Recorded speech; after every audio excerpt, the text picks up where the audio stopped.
you have so much freedom to pretty much do what you want. Hey everybody, welcome back to Made It to Medicine with Vix. That's me, and I'm a second-year medical student at the University of Illinois College of Medicine on the Chicago campus. I come to you weekly with videos talking about my pre-med turned med school journey, just bringing you along the way with me. So if you haven't done so already, please hit that subscribe button, hit the like button, and while you're at it, turn those notifications on so you don't miss me. I am going to be starting a 3-part series of things I enjoyed about medical school, things I did not enjoy about medical school, and then things that I wish I'd known before starting medical school. So on today's video, I want you to keep watching to hear everything that I really enjoyed about medical school. So I don't typically write down notes or anything for videos, unless I'm looking to give you a list of things. But as I sat and thought about what are some things I really did enjoy about medical school, it took me some time because, this video not about the struggle, so I'm gonna save all that for next week, but I had to really think about what brought me joy or what I really liked engaging in throughout my first year. So I'm gonna run it down as best as I can, and I want you to talk to me in the comments, the chat box, whatever. Let me know how you've enjoyed your medical school career journey thus far, your pre-med journey, or some things that you're enjoying about life, right? Okay.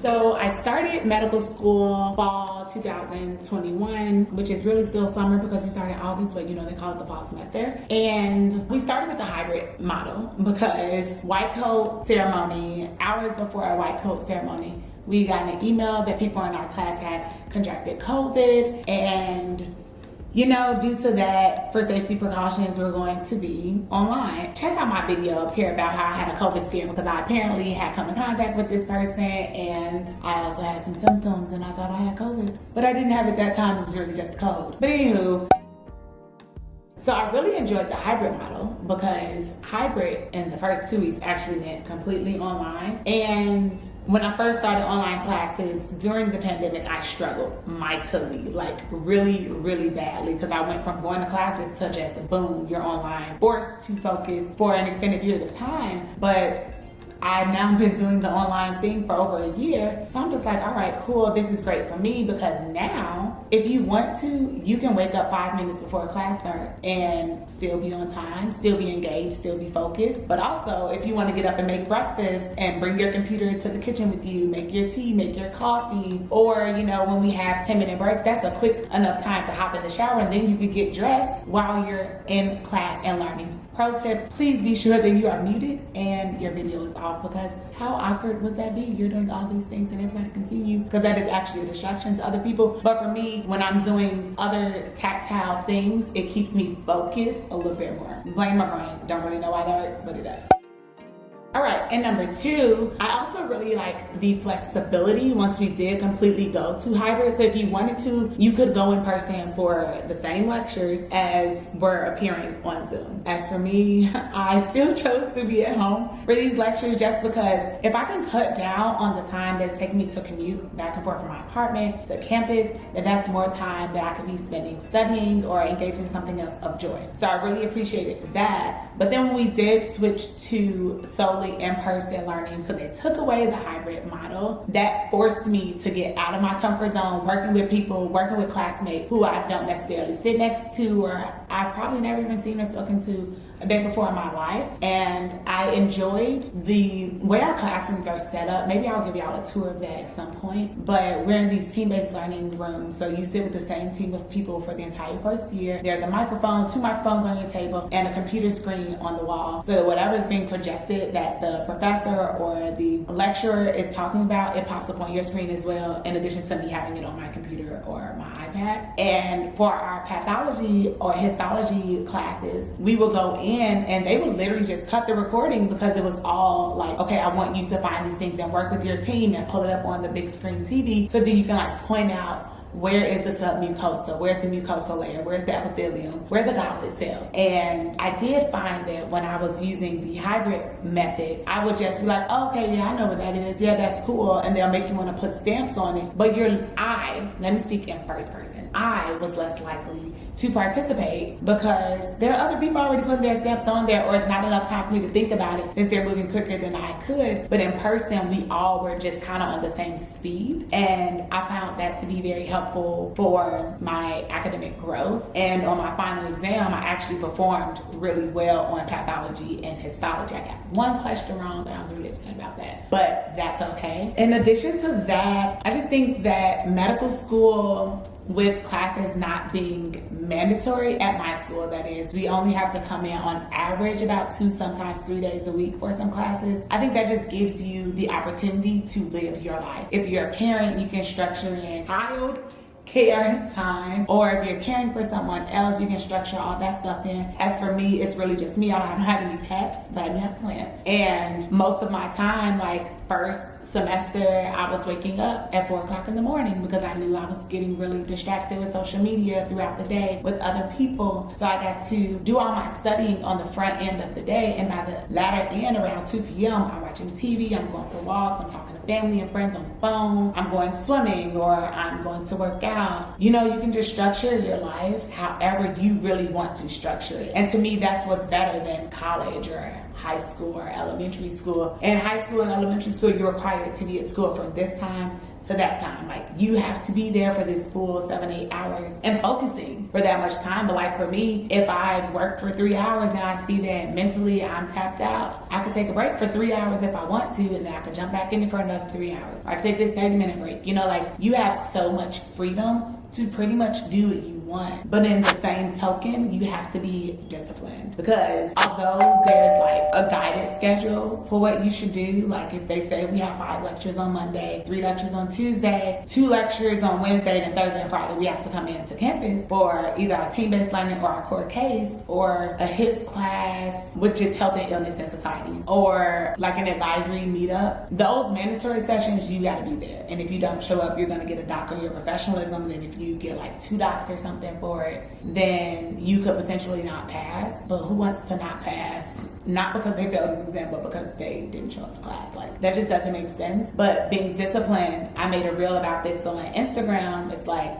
if it's not on my calendar, it doesn't exist. And the first thing on my calendar are all of my classes. I try my best to get through all of the classes on the days that they're assigned, but they front load our classes here. So some Mondays we got 5 classes, we got 7, or some we could just have 3. But if I can get through at least half of those classes for the day, I want to get through everything by Thursday, because quizzes are released Friday. And I like ideally to sit for the quiz Friday, but Saturday I feel lazy. Something else that I really enjoyed about first year was getting to know new people and orientation. I think they did a great job of that. We had a social event during orientation where they provided light refreshments and wine. So, you know, all the girls came out for that. And that was a nice time to just like intermingle and intersperse with new people, new faces, and getting to know them. But then the first 2 weeks being completely online kind of hampered the social experiment per se a little bit. But once we went back to on-campus classes, at least for the mandatory things, I thought that when they put us in breakout sessions, that was kind of cool. Granted, in class, people don't really talk in breakout,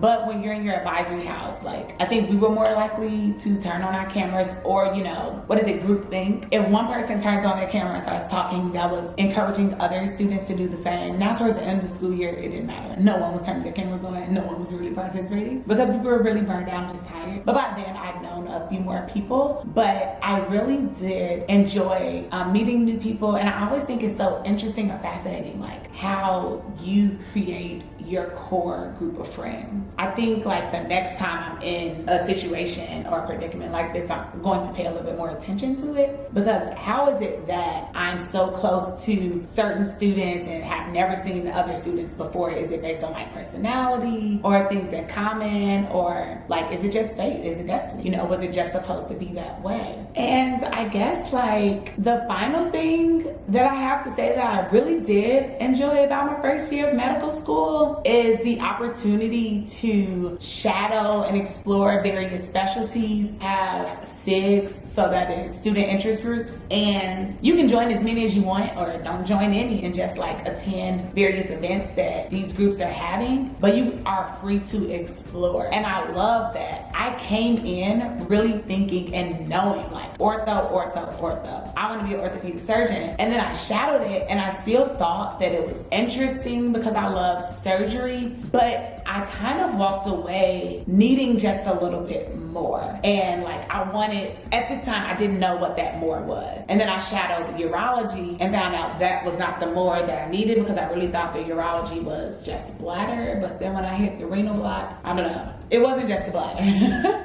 But check out that video. I'll post a link above somewhere. But I shadowed otolaryngology, ear, nose, and throat, ENT, head and neck surgery, and I saw that it was really the clinical procedures that I was missing out on. But if I didn't have this opportunity to shadow with the flexibility of my M1 schedule, then I'd probably be going into third year thinking that I was still truly interested in orthopedic surgery, maybe not hitting my elective until the end of third year, and then right before I'm applying, figuring out like, this isn't what I wanted. And I'm not saying that otolaryngology is probably like the end route. I mean, I'm really hoping that it is, but what if it's not? I still have the opportunity to explore. Like the day that I shadowed for a half a day in the morning in the clinic. I had classes that day, but they were not mandatory, so I was able to go shadow, learn a little bit about the things that I have learned in class, but seeing it in person always makes the information stick a little bit more, for me at least. And then when I got home, took a little break,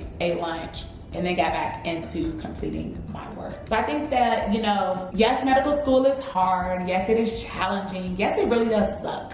Sometimes, most of the time, still debate, the verdict is still out on that. But there are some things that you can find joy in, in the midst of the chaos that's going on of being a medical student. And I really am happy that throughout this time, I found joy back with my first love of getting back into the swimming pool. I learned how to swim when I was 10 years old, immediately joined the swim team, swam competitively for 8 years. And with academics, I kind of got away from it. Some schools didn't have a pool, or like, I just fell out of it, but I never fell out of love with it. So I am enjoying just rediscovering my passions outside of medicine, even while being an overly busy medical student. But it is really true that you make time for the things that you enjoy. So I hope that you gained a little bit more insight of how I spent my first year and actually doing things that I liked, or finding some things to like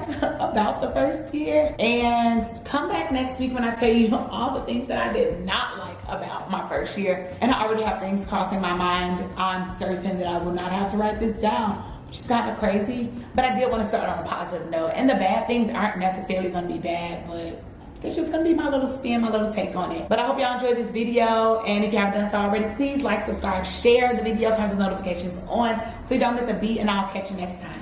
Bye.